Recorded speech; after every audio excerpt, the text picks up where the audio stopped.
It is a Saturday afternoon in November, and a steel cage is hanging in the dark between two levels of an Illinois coal mine. Men are riding it down for the seventh time. The six trips before this one pulled dozens of trapped miners up into daylight. Above them, the shaft is already thick with smoke.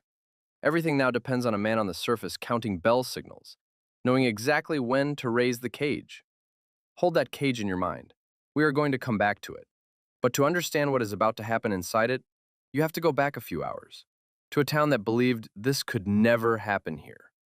The town is called Cherry, in Bureau County, Illinois. It exists because of the mine. The St. Paul Coal Company opened the shaft in 1905 to feed coal to the locomotives of the Chicago, Milwaukee, and St. Paul Railroad.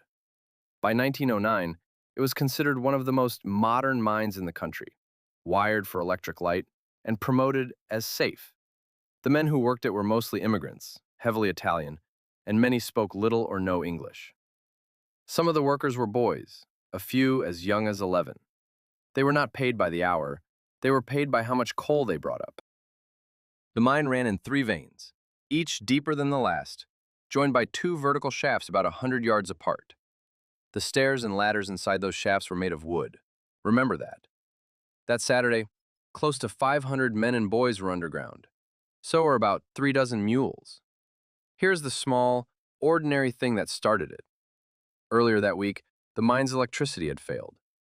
So the men were working by open flame, kerosene lanterns and torches. Some carried, some set into the mine walls. A little after noon, a coal car loaded with hay for the mules was standing in the second vein. It sat too near one of those wall lanterns, and the hay caught. For a long time, no one treated it as an emergency. By several accounts, the fire burned for roughly 3/4 of an hour before any real effort was made to move it, and by then, it had reached the mine's wooden support timbers. Think about what a fire in a coal mine actually means. There is no outside to run to. There's only the timber, the coal, the air the men breathe, and two wooden staircases leading up. The fire had found all of it. Which way now is up? Every decision made in the next hour came from people trying to save lives. That is the hard part of this story. To starve the fire of air, the mine's great ventilation fan was reversed. Instead of smothering the flames, the reverse draft set the fan house itself alight and ran fire up the escape ladders and stairs of the second shaft, sealing off one of the two ways out. Then the shafts were closed to smother the fire. It did slow the flames, it also cut the air to the men still below and let a suffocating gas the miners called black damp, carbon dioxide and nitrogen, pool in the tunnels. And still men were being saved. Roughly 200 made it to the surface, some up escapeways, some in the hoisting cage. Some who had already reached safety turned around and went back down for the others. Which brings us back to the cage. 12 men, led by a miner named John Bundy, rode that cage down again and again into the burning shaft. 6 times it went down, and 6 times it came up carrying survivors. On the 7th trip, the signal was misread. The man controlling the hoist brought the cage up too late. The rescuers, and the men they had gone down to save, did not come back alive. By nightfall, the company had stopped sending men into the shaft at all. When the entire Ladd Fire Department arrived, mine officials would not let them descend. The firefighters were reduced to pouring water down the air shaft from above. The town waited at the mouth of the mine. Wives, children, whole families, standing at the tipple in the cold. When the counting was finally done, the official toll was 259 men and boys, along with the 3 dozen mules. You will hear other figures in circulation, but the number carried on the state report and the memorials is 259.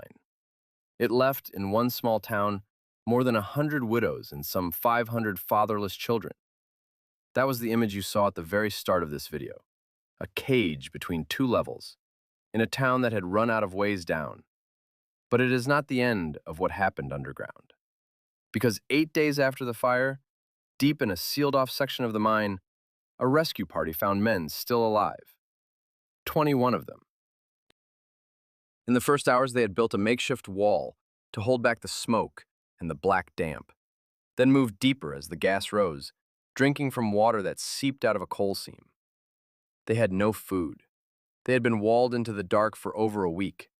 They were called the 8-Day Men, and they were let out by a miner named George Eddy of Streator, who had been on the surface when the fire began and had gone down to help. Their survival is documented, not legend. Some of them later wrote it down themselves. One survivor's account, called 8 Days in a Burning Mine, was published 2 years later. Of the 21 brought up alive, one died within days of complications after the rescue. The rest lived, carrying the memory of it for the rest of their lives. Here is what is known and what is not. It is known that the fire started with an open flame and a load of hay, that the reversal of the fan and the sealing of the shafts turned a bad fire into a mass death, and that ordinary men rode a cage into it until it killed them. What remains harder to fix, even now, is a precise minute-by-minute chain. The sources disagree on small facts of timing and on exactly who did what in the smoke. What is not in doubt is what came after. In 1910, Illinois passed stronger mine safety laws, directly because of Cherry. In 1911, the state passed a law that grew into the Illinois Workmen's Compensation Act, the beginning in this state of the idea that a company owes something to a worker it gets killed. The mine that was promoted as modern and safe is part of why some of those laws exist. That is the honest shape of it. 259 people did not get to come home, and the rules that might have saved them were written in the language of their deaths. There are monuments now, one raised in 1971, another dedicated at the Village Hall in 2009, 100 years on. Cherry is a quiet place today. Most people driving through have never heard of the third deadliest coal mine disaster in American history. Now you have.